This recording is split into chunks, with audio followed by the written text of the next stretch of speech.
Au chapitre 10 de la Genèse, qui suit immédiatement le récit du déluge, figure une longue liste de la postérité de Noé via ses 3 fils, Sem, Cham et Japheth.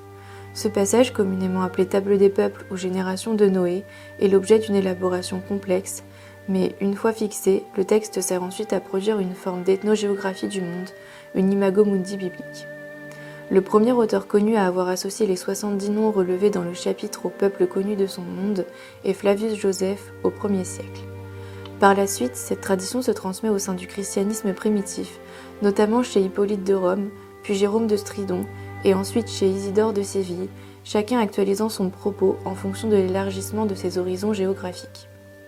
Bien que le récit ne figurât pas dans le Coran, la tradition musulmane s'en empare également, produisant sur cette base ses propres ethnogéographies.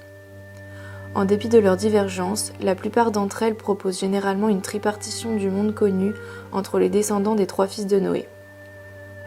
À la descendance de Sem revient l'Asie, à celle de Japheth l'Europe, à celle de Cham enfin l'Afrique.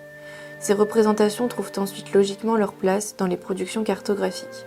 Les cartes Théo, hautement symboliques, proposent souvent cette tripartition. Celle-ci reste présente dans les premières projections de type Mercator avant de progressivement disparaître face d'une part aux défis posés par l'intégration des Amériques et d'autre part au développement d'une géographie sécularisée. Elles réapparaissent néanmoins à partir du XIXe siècle dans une cartographie produite par des milieux confessants et restent présentes encore aujourd'hui notamment au sein des cultes refusant de renoncer à l'idée d'une historicité de la Bible.